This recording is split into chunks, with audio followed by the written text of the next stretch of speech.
Betting యాప్లు, online betting యాప్లు అండి. చాలా కుటుంబాలు రోడ్డున పడుతున్నాయి. జీవితాలే నాశనం అయిపోతున్నాయి. చెప్పుకోవడానికి ఇలా కూల్గా చాలా బాగుంటుంది, కానీ పరిస్థితి చాలా ఘోరంగా ఉంటుందండి. ఎందుకంటే వాళ్ళు ఎంతగా జనాల్లోకి చొచ్చుకొచ్చేస్తారు అంటే, ఒకప్పుడు ఊరికొకడు ఉండేవాడు, ఎవడి బెట్టింగ్ బంగారు రాజులు. ఇప్పుడు వీధికొకడు, ఇంటికొకడు తయారైపోయారంటే మన ఫోన్లోకి వచ్చేస్తుందండి. ఎలా వస్తుంది సమాచారం అంటే ప్రమోషన్స్. ఎవడు అంటే ఇన్ఫ్లుయెన్సర్స్ అని చెప్పుకుంటున్న పనికిమాలిన వాళ్ళందరూ కూడా ఇలాంటి వాటిని ప్రమోట్ చేస్తున్నారు. రీసెంట్గా మీకు తెలుసు, వైజాగ్లో ఒక కుర్రాడు, లోకల్ బాయ్ ఏదో ఉంది, ఆ కుర్రాడు బెట్టింగ్ యాప్ని ప్రమోట్ చేశాడని చెప్పి వాడిని అరెస్ట్ చేశారు. కానీ ఈ ముసుగులో చేస్తున్న వాళ్ళు ఎంతమంది, ఇండైరెక్ట్గా చేస్తున్న వాళ్ళు ఎంతమంది, తెలివిగా చేస్తున్న వాళ్ళు ఎంతమంది, ఒకసారి చెక్ చేసుకోండి.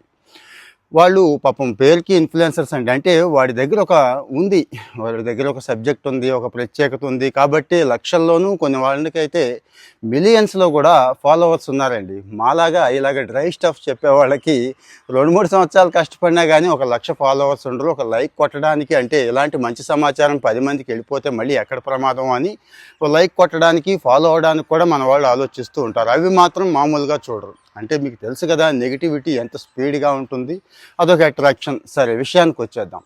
ఇలాగ ఎవడైతే ప్రమోట్ చేస్తున్నాడో దయచేసి వాళ్ళని ఐడెంటిఫై చేయండి, బ్లాక్ లిస్ట్లో పెట్టుకోండి. అంటే మీకు తెలియకుండా వాడి స్టఫ్ ఎంజాయ్ చేస్తున్నాం అనుకుంటున్నారు, కానీ ఏదో ఒక టైంలో, వీక్ మూమెంట్లో వాడు చేసేది మనం అంతగా గమనించమండి. వాడు చేయటం మీన్స్ వాడు చేసే ప్రమోషన్ మన బుర్రలోకి వచ్చేస్తుంది. మన బుర్రలోకి మీన్స్ మన పిల్లలు, ఏమీ తెలియని వాళ్ళు, అమాయకులు ఉంటారు, టెంప్ట్ అయిపోతారు, నిజమే అనుకుంటారు, అన్ని వేలు ఇన్ని లక్షలు వచ్చేస్తున్నాయి అనుకుంటారండి.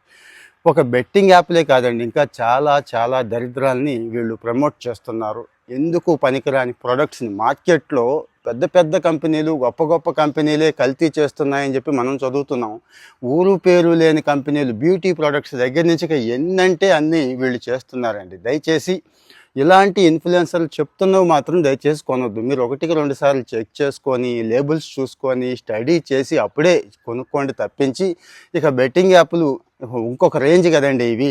ఇలాంటి వాళ్ళని దయచేసి బ్లాక్ లిస్ట్లో పెట్టండి అని చెప్పడం నా ఉద్దేశం. ఎందుకంటారా, మీకు తెలియని కోణం వేరే ఉంటుందండి. వాళ్ళకి కంటెంట్ నచ్చితే ఒక లైక్ పడేయండి, అంతే తప్పించి ఫాలో అయిపోయి, గుడ్డిగా వాడిని ఫాలో అయిపోయి వాడేది చెప్తే అది చేసేయడం, అలాంటి వాటికి వెళ్ళొద్దని చెప్పడం నా సలహా.